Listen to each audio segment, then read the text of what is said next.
Right, నమస్తే, welcome to our channel. మనతో పాటు కిరాక్ ఆర్పి అని ఉన్నాడు, మాట్లాడదాం. అన్న నమస్తే. నమస్కారం అన్న, ప్రతిసారి ప్రెస్ మీట్ పెట్టినప్పుడు టీడీపీ కండువా వేసుకుంటావు, ఈసారి వేసుకోలేదు.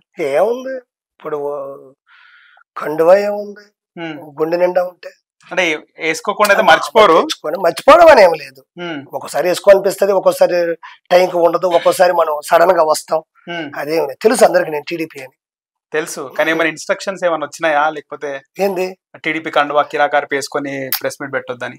నన్న అదే ఇప్పుడు నీ దగ్గర ఉంటే చెప్పు, వేసుకుని కూర్చో. ఓకే.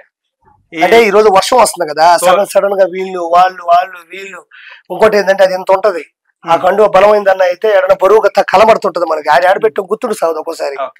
వినుకొండలో జగన్మోహన్ రెడ్డి, ఇది ప్రధాన మీడియాలో మీడియా కదా, ఆయన మీడియా, ఆయనకు ప్రధాన మీడియా.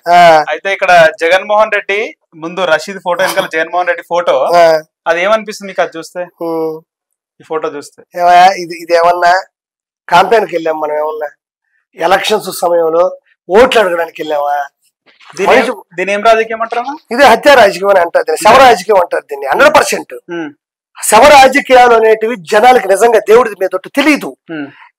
కొంతమంది శవ రాజకీయాలు, కక్ష సాధింపులు, కొన్ని పదాలు ఉంటాయి. ఇది శవ రాజకీయం. మనిషి చనిపోయి ఇంట్లో వాళ్ళు కుళ్ళి ఆడుస్తుంటే ఇతను చూడు, నా బలం చూసావా, మరి బలం బలగా ఉంటే నువ్వు ఎందుకు ఓడిపోయినావు అంటున్నాను నేను. మొన్నే కదా ఓడిపోయింది. 3 సంవత్సరాలు టీడీపీ లేదు నిన్ను ఇబ్బంది పెట్టేసి జనాలు నిలబడితే చెప్పింట. ఇది అనంతపురం నుంచో, ఏ చిత్తూరు నుంచో, ఏ కడప నుంచి వచ్చిన జనాలే. వాటికి సెటప్ గట్టిగా ప్రజల సొమ్ముని అడ్డదిడ్డంగా జగన్మోహన్ రెడ్డి పెట్టిందే ఇగో ఎనక జనాలకి. ఆ గుంటూరు కాదు ఇల్లు. ఇంకో ఫోటో కూడా ఉంది, ఇంకో ఫోటోలు ఇక్కడ చూడు. అయ్యో పాపం, నవ్వుతున్నట్టుంది ఫోటో.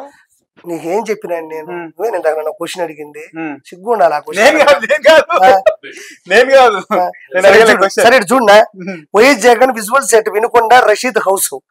అతను అనుకుందే చేశాడు కాబట్టి నవ్వుకుంటున్నాడు.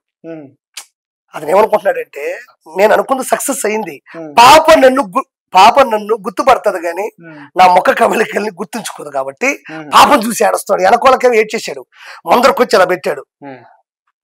ఇలా పెట్టాడు అంటే నేను అనుకుందే జరిగింది, సంతోషం అని చెప్పి పెట్టాడు. అసలు అక్కడ ఏం జరిగింది, టీడీపీ వాళ్ళని నువ్వు ఎలా చెప్పగలవు? ఏ ఇద్దరు కొట్టుకుంటే వాళ్ళు కొట్టించుకున్నాడేమో వైఎస్ఆర్సీపీ అంటే, కొట్టినోడేమో టీడీపీ అంటే, వాళ్ళిద్దరు వైఎస్ఆర్సీపీ కార్యకర్తలే. ఇంకేమైనా ఉన్నాయా ఇందులో? సో అవి రెండే ఉన్నాయన్నా. అయితే ఇప్పటికే చాలా వరకు కూడా ప్రభుత్వం మారింది.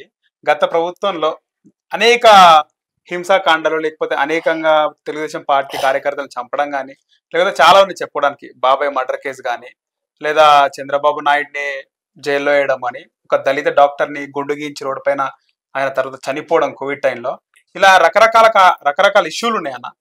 చాలా మంది జనాలు ఈ ప్రభుత్వం మారింది కదా, నెల అయిపోయింది, చర్యలు తీసుకుంటారు అని చెప్పి వెయిట్ చేస్తున్నారు. కానీ Telugu Desam party Lokesh red book అనే చెప్తుండే తప్పితే చర్యలు ఏవి కనబడతలేవు. మీరు ఏం చెప్తారు ఒక ప్రతినిధిగా? ఏం చెప్తారు? ఒకటబ్బా, నిన్న కాక మొన్నే ఇల్లు తీసుకున్నారు, కబోర్డులు బాగాలేవు, ఫ్యాన్లు పనిచేయడంలే, బాత్రూంలో నీళ్లు రావడంలే. అది మా ఆంధ్ర రాష్ట్ర పరిస్థితి ఇప్పుడు, రాజధాని పరిస్థితి. ఇప్పుడు ఆ నీళ్లు పెట్టుకోవాలా, వాటర్ ట్యాంక్ గడిగించుకోవాలా, కింద గడుక్కోవాలా, అట్టా వేసుకోవాలా. వీటి మధ్యలో ఇది ఒక రోజుతో కొంచెం టైం పడుతుంది. 100% అందరూ వెళ్ళిపోతారు, 150 మంది ఎమ్మెల్యేలు వెళ్ళిపోతారు.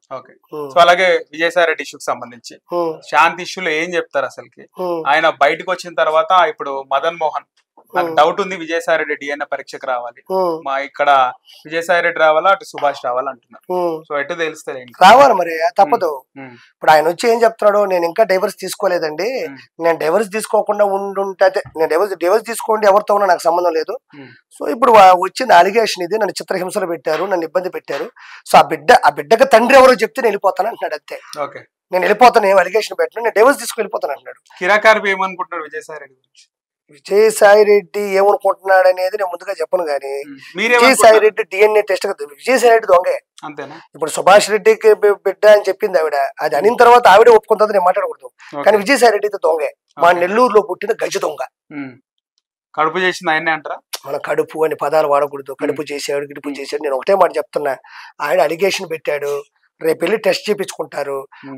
అది ఇప్పట్లో పోయే జబ్బు కాదు, అది ప్రశ్నిస్తారే ఉంటారు జనాలు. ఎప్పటికైనా దానికి సమాధానం చెప్పి తీరాల్సిందే. ఇప్పుడే వెళ్ళిపోయి చేయించుకుంటే డిఎన్ఏ టెస్ట్ బాగుంటది. దానికి వెంకటేశ్వర స్వామి ఒట్టు అది చెప్పే కొద్దీ అతనే అని బలపడిపోతుంటది, అంతే తేడా. అసెంబ్లీకి వస్తే ఎట్టుండేదేం పరిస్థితి. వీళ్ళు క్వశ్చన్లు వాళ్ళు అడుగుతారు, వాళ్ళ క్వశ్చన్లు వాళ్ళు అడుగుతారు. బలమైనది టీడీపీ కాబట్టి జంకతాడు మనిషి. గతంలో చంద్రబాబు నాయుడు ఉన్నాడు, నిలబడ్డాడు, తట్టుకున్నాడు. జగన్మోహన్ రెడ్డి ఉండే నిలదొక్కునే అవకాశం ఉంటుంది అసెంబ్లీలో, ప్రభుత్వాన్ని కౌంటర్ చేసే అవకాశం ఉంటుంది అంటారా? అవకాశం వీళ్ళకి ఇస్తారు మాట్లాడమని. ఆయన ఉండాలి కదా ఆ మనిషి, ఆయన ఉండాలి కదా, ఆయన నిలదొక్కుకోవాలి కదా, ఉండలేకపోవచ్చేమో. ఓకే. సో ఫైనల్ గా రోజా మొన్న భక్తులు అంటే పారిశుద్ధ్య కార్మికులు కలవడానికి వస్తే ఆమె దూరం దూరం అన్నది, వైరల్ అయింది బాగా. ఏమంటది అసలు ఒరిజినల్ గా ఈవెంట్ వాళ్ళు దూరం పెట్టేసినారు ఇప్పుడు జనాలు. వాళ్ళకి ఇంకా చెన్నైలో ఉండే వాళ్ళకి అర్థం కాలే రోజా పరిస్థితి ఏంది, రోజా ఎలాంటిది, రోజా అవినీతి ఏంది, రోజా చేసిన అక్రమాలు ఏంది, అక్రమాల కట్టడాలు ఏంది వాళ్ళకి ఇంకా తెలియలే. ఒరిజినల్ నేను అనుకున్నాను ఆవిడ దగ్గరికి వెళ్ళి సరదాగా పోయినా కూడా ఓడి దూరం పెడతారు అనుకున్నా. సో రోజాను దూరం పెడతారు అనుకున్నారు. ఆల్రెడీ నగిరిలో పెట్టేసినారు, చెన్నైలో ఇంకా వీడి గురించి తెలియలే. ఇక్కడ ఓడిపోయింది, ఇలా ఇంత అక్రమాలు చేసింది, నెక్స్ట్ నుంచి వాళ్ళతోనే ఫోటోలు దిగుతారు కానీ ఈవిడ అసలు ఫోటో దిగే మనిషి కూడా ఇప్పుడు నగిరిలో. Thank you. ఈరోజు వినుకొండ అనే ఒక ఊర్లో ఒక రషీద్ అనే అబ్బాయిని జిలా అనే అబ్బాయి నడి రోడ్డు మీద చంపేశాడు. చంపేసిన తర్వాత వెంటనే మన గురువు గారు మంచి కాన్వా వేసుకొని జబర్దస్త్గా గబగబ వచ్చేసాడు. గబగబ వచ్చాడు, ఆడికి వెళ్ళాడు, లోపలికి వెళ్ళాడు. జగన్మోహన్ రెడ్డి వచ్చాడు, దిగాడు, లోపలికి వెళ్ళాడు, బయటకు వచ్చి ప్రెస్ పెట్టాడు. ఏడ వరకే మనం మాట్లాడతాం, కథం తెలిపోద్ది. జగన్మోహన్ రెడ్డి వచ్చేటప్పుడు ఆయన కాన్వాయ్లో ఉండే ఒక బండి బాగాలేదంట, కావాలనే దిగి ఇంకో బండి ఎక్కడం. అంటే నన్ను సరిగ్గా చూసుకోవడం లేదు, నన్ను పట్టించుకోవడం లేదు, నన్ను వీళ్ళు చంపేద్దామో ట్రై చేస్తున్నారు. అదే బండి చంద్రబాబు నాయుడు గారు 2014 నుంచి 2019 ఉన్నా, 19 నుంచి 24 ఉన్నా, ప్రతిపక్ష హోదాలో ఉన్నా అందరూ వాడినట్టు బుల్లెట్ ప్రూఫ్ కారే అది. మనం గెలవాలా. ఇప్పుడు ప్రతిపక్ష హోదా కావాలన్నా 18 సీట్లు కావాలా. మనం అలాంటి కాన్వాయ్ కావాలన్నా మనం గెలవాలా. మనం గెలవకుండా మనకు కావాలంటే కుదరదేడా. ఐఏఎస్ ఉంటుంది, ఐపీఎస్ ఉంటుంది, ఇక్కడ ఎమ్మెల్సీ ఉంటుంది, లేకపోతే మన ఎమ్మెల్యే ఉంటుంది, మెంబర్ ఆఫ్ లెజిస్లేటివ్ అసెంబ్లీ ఉంటుంది, లేదా మెంబర్ ఆఫ్ లెజిస్లేటివ్ కౌన్సిల్ ఉంటుంది. దాని తేడా ఉంటుంది. మనం గెలవడంలోనూ, ప్రజల చేత ఎన్నుకోబోవడంలోనూ, మన మెజారిటీ వల్ల మనకు వచ్చేటువంటి స్థాయి ఉంటుంది తప్ప మనం గబగబా దిగేసి ప్రాంక్ వీడియోస్ చేస్తారు చూడు. గబగబా ఈ బండి దిగి ఆ బండి ఎక్కినంత మాత్రాన జగన్మోహన్ రెడ్డి చెప్తున్నా, నీకు ఎవడు కొత్త బండి ఎవడు, ప్రభుత్వం ఏదైతే నియమిస్తాదో ఆ బండే ఇస్తారు నీకు. ఒకటో పాయింట్, దాన్ని జనాల ముందు ఫోకస్ చేయడం. నన్ను అంటే ప్రజలు ఒక చోట ఉంటే మనోడు ఉడికెత్తిపోతాడు. ప్రజలు ఒక చోట ఉన్నాడంటే ఉడికెత్తిపోతాడు. ఆ ఉన్మాది ఎట్ట ఉడికెత్తిపోతాడంటే వాళ్ళ ముందు చేయాలి. అంటే వాళ్ళ ముందు చేస్తే కదా, అమ్మో జగన్మోహన్ రెడ్డికి బండి తీసేసి ఆ బండి ఇచ్చారు, ఆ బండిలో చంపేస్తారేమో అందుకని ఇంకో బండి ఎక్కాడు అనేది అక్కడ చిత్రీకరించడానికి ట్రై చేశాడు. ఇది ఒకటో పాయింట్, జనాలు తెలుసుకోవాలా. రెండో పాయింట్, వచ్చిన తర్వాత ఏం చేశాడు, బండి డోర్ తీసి చక్కగా నోరు ఓపెన్ చేసి ఇలా పెట్టి